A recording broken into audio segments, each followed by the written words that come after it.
I never want it to come off as me being ungrateful for the opportunities I have. I can also be having the greatest time and simultaneously wishing people would stop sending me death threats. Right. Every time that a celebrity gets like one DM that says KYS, they're like, I'm getting death threats. Someone save me, but not a prince.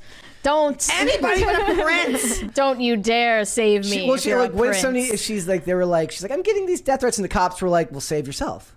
Like, yeah, you're a girl boss, aren't you? I saw that interview. Save yourself. You'll be fine. Video is gonna get taken out of context, and I know that at this point I can't really stop people from doing that because that's what my whole existence on the internet is just me being taken out of context and stuff. Rachel Zegler discriminated against Asians on the red carpet, refusing to take pictures with any Asian face and giving her the finger. She also posted an angry letter to Oscar for not inviting her to the Oscars. The Oscars sent her an invitation overnight. I'm a very talented, capable individual. Nobody expected a Wednesday night at the London Palladium to end with the leading lady sprinting past the stage door like it was a fire exit in a disaster drill. But welcome to the latest chapter in the greatest show not playing to capacity. Only 2 days earlier, that Change.org petition demanding Rachel Zegler's removal from Evita casually strolled past 110,000 signatures. And while producers insisted everything was fine, picture a maître d' rearranging. Wilted flowers while the restaurant floods. Ticket sales still looked like a polite whisper. Inside sources claim the front-of-house team had already dubbed the audience a micro crowd, which is marketing speak for enough people to form a book club, not a standing ovation. According to 3 witnesses who spoke to the tabloids, so quickly you would think they carried pre-printed statements, the tension backstage felt like static before a lightning strike. And if you've ever seen Evita, it is a challenging part to play, and I don't think she has the temerity, the stamina, you pick a word here, in order to pull it off going, every single day that the theater is open. Rachel allegedly arrived from her hotel with phone in hand, refreshing social media feeds that compared empty seats to the plain white background of her last Met Gala gown. Somewhere between an article quoting the petition's organizer and a meme showing Eva Peron singing to Tumbleweeds, she reportedly snapped. One witness swears the stage manager, attempting gentle reassurance, mentioned possible cast adjustments if numbers don't improve, and that phrase detonated the room faster than a poorly timed pyrotechnic cue. Rachel, script clutched, like a manifesto, is said to have slammed it onto the pianissimo rehearsal piano, declared, "I'm done performing for hollow echoes," and marched out, ignoring the costumer waving her final quick change jacket like a surrender flag. It's been reported in the community that on the set of Snow White, Rachel Zegler was extremely uncooperative. Not only play the big card, but also very difficult to control. After all, Rachel's family is in the business. She's got some background. She was described by the crew as a loose cannon because Rachel Zegler's mouth was so loud. Security footage, currently the holy grail of internet sleuths, has not been verified, yet TikTok believes it exists, which in 2025 is almost the same thing. A shaky vertical clip surfaced within 30 minutes, supposedly capturing frantic crew members racing down a corridor while someone off-screen mutters, "She's already at the car." The hashtag #NoshEvitaExit trended by the time ushers emerged to tell the paying few that evening's show would commence shortly. Translated from theater code, an understudy was still halfway into a wig somewhere, and Google was working overtime for crisis communication templates.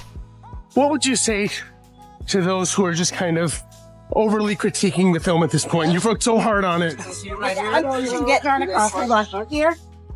All right.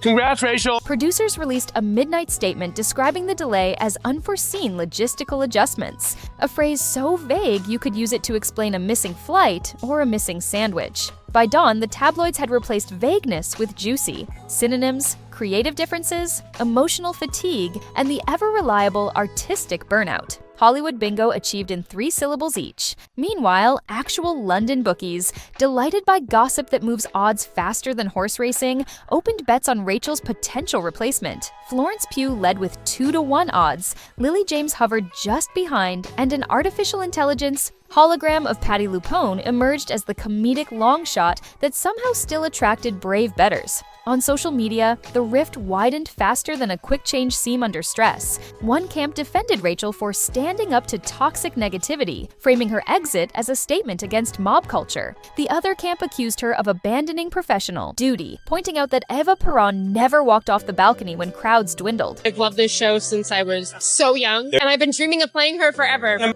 Things do not look good for Rachel Zegler and her acting career as we know it today. Somewhere in the middle floated theater lovers who simply wanted their money back, or at minimum, more than complimentary house wine for waiting an hour past. Curtain. The original petition's creator celebrated with a looping victory, gif of a stadium wave, while supporters of Rachel's counter-petition decried the celebration as harassment, though their signature count remained modest enough to fit on a souvenir mug. Industry publications, sensing blood and clicks, ran think pieces asking whether this incident signaled the final collapse of studio-manufactured stardom. One analyst compared producers clinging to Rachel's name to investors, refusing to sell a plummeting stock. They already lost so much, they cannot bear to realize the loss. Yet streaming platforms quietly noted that Rachel's controversy still drives watch time. An anonymous executive quipped, "Minutes streamed don't care if viewers watch out of love or skepticism." In other words, outrage fuels as many algorithms as adoration. But it's also really important to me that I share with you not only the really good, exciting moments, but also like the little blips where I just don't feel great. I think that's really important that you see me as a human being, because I think a lot of people don't. So I don't know. I want that disclaimer. Back at the Palladium, costume racks remained untouched for 48 hours, while emergency creative discussions took over the rehearsal studio, which is Broadway speak for everybody arguing around a folding table with too many post-it notes. Rumor has it that producers drafted a menu of salvage options, limited-run guest stars to spike curiosity, a rotating cast to soften reliance on one name, or a concert version requiring less blocking. Should an 11th-hour star? Parachute in. Each option brings chaos, but chaos at least offers motion, and motion can sometimes sell tickets. Rachel's team, for its part, hinted that she would gladly return if producers issued a public statement supporting her creative vision and addressed negative energy from outside forces. Theater crew members, ever quick with dark humor, joked about booking a sage-burning ceremony in the dressing room, though they are apparently holding out for hazard pay if incense sets off the ancient smoke alarms. Zegler has been labeled a PR nightmare, and we can see why. The Walt Disney Company seems to be trying to keep her totally hidden, as we haven't seen any interviews regarding Snow White since the controversies surfaced. Of course, people now are just waiting for her next slip-up. What other outrageous thing will she say? But I have a suspicion that Zegler is getting some serious brainwashing media training, so she can keep saying the same things. Meanwhile, paparazzi snapped a black SUV leaving Rachel's hotel at dawn. Destination unknown, though fans online mapped each possible studio lot, rehearsal hall, or perhaps a quiet Airbnb where regret comes with complimentary tea bags. Amid the swirl of speculation, one underreported fact remains. Every night, the show sits dark costs thousands in lost revenue and wages, from orchestra members to ushers. Live theater is a hungry beast that does not tolerate drama unless paying audiences watch it unfold under spotlights. Empty seats do not applaud, and they certainly do not buy programs. At some point, even the most daring artistic gamble must satisfy accountants who value applause only when it rattles the donation buckets. Yet the saga resonates far beyond one production. It illustrates, in real time, how swiftly public perception can pivot from anticipation to suspicion when PR overpromises and humility underdelivers. What is it like for you now, having all of this? I think it's a lot of pressure, right? It's definitely a lot of pressure, but I surround very good people who keep me grounded and try to just stay as true to myself as I possibly can. It is the real beginning of my life as a young lady of America. Of America.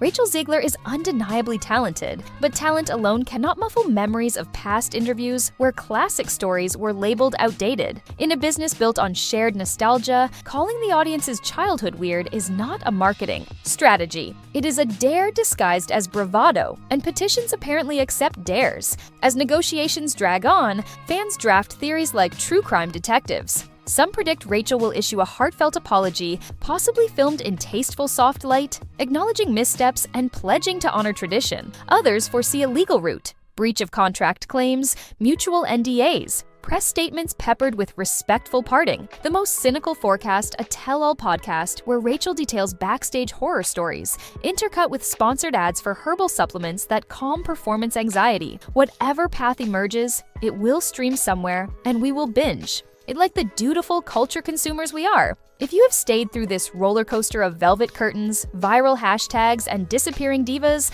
let the algorithm know by tapping that like button. It tells the digital powers that be you value theater gossip almost as much as front row selfies. Drop a comment with your take. Should producers bend to audience petitions, or must art resist public pressure even at the box office? I read every message, partly because your sarcasm nourishes me, partly because I suspect West End execs are lurking for free focus group data. Subscribe for the next installment because the clock is ticking. Either Rachel returns to a roaring redemption arc, or a new star steps into those stilettos while stagehands frantically hem the costume. Until then, remember, in live performance, the show must go on, but only when the lead shows up and the crowd shows up too. In 2025, tickets speak louder than press releases, petitions travel faster than playbills, and not even Eva Peron could rewrite that reality with a balcony speech.